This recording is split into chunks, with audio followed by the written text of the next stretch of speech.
Ebyobulambuzi mu ggwanga bye bimu ku biyengiza ensimbi ennyingi nga mu mwaka gwa 2021 eggwanga lyayingiza ensimbi obukadde bwa $924 mu byobulambuzi. Abalambuzi abajja kuno ebyentambula n'ebyensula ng'abali mu mirimu gino bayoola kiralu. I think it's good.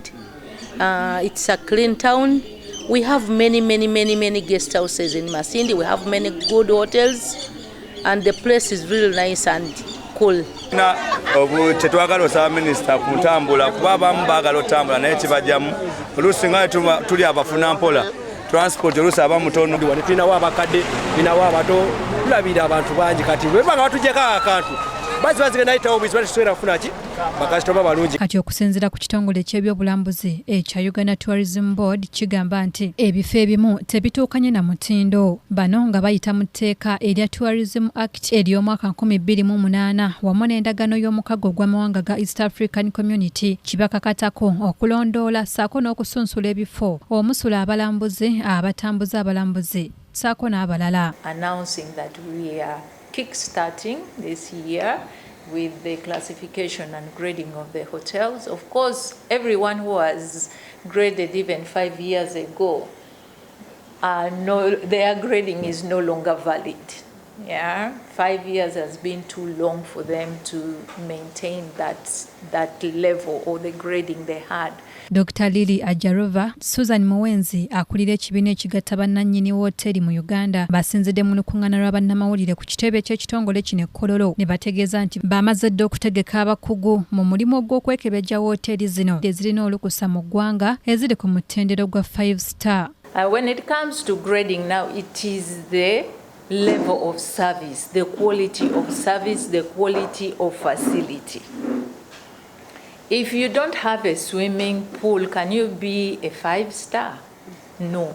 So there are certain amenities that are required for you to be graded a 4 star or a 5 star.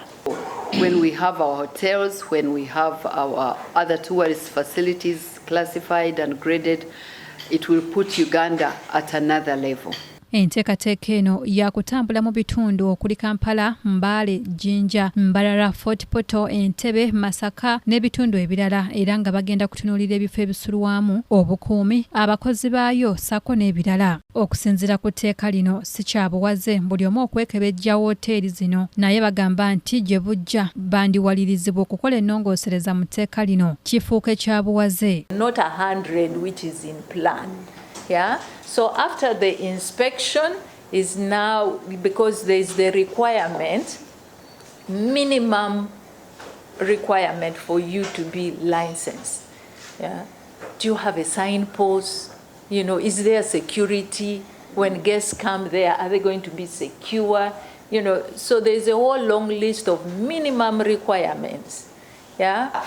You know, who are working in these hotels are also affected. I mean, this also ensures that if you go to a Serena, you're not going to be served by somebody who has a certificate from, you know, a small place. No, this will be somebody who has been trained to offer a 5-star service. Bano bagamba nti Wooteri singa ekeberebwa ne kizuuka ng'etuukana n'omutindo efunamu ebintu bingi okuva wano ne wabweru w'eggwanga wamu n'okutumbula ebyobulambuzi wano mu ggwanga. Way that UTB can market you. It's one way OHOA, you know, can market the individual facility. As Jean said, for business tourism, MICE, meetings, incentives, conferences, and events, the first question on the survey they always send us when we are bidding for international meetings or conferences is how many 5-star, 4-star, 3-star. Samora Semakula akulira eby'omutindo mu kitongole kino agambye nti enkola eno yakubayambako okutuuka mu buli kanyomero mu Wooteri zino. Naye ng'ekisinga obukulu kyekitunuulira ennyo kwe kulaba nti ffe tugenda mu buli kasenge konna aka Wooteri eno tugenda eyo abagenyi gye mutatuuka okulaba nga tufuna okwekenneenya okw'enjawulo ku mitimbagano eriweebwa kugeza nti nga tonagenda mu kifo kinene osobola okuba ng'okituukamu nga n'obwangu obwetagisibwa. Enteekateeka eno yatandise ng'ennaku z'omwezi lumu omwezi guno ogw'omunaana nga yakukomekkerezebwa ng'ennaku z'omwezi 4 omwezi ogw'omwenda omwaka guno ng'ekigendererwa mu bino byonna kwe kutumbula omutindo gw'ebifo bino n'obukugu okulaba ng'ebyobulambuzi mu ggwanga byongera okutinta oluvannyuma lw'ekirwadde ekya COVID-19 ekyasannyalaza buli kimu. Omulangira Junju Moses yakusakidde eggulire lino ku lwa KTV amalindirire.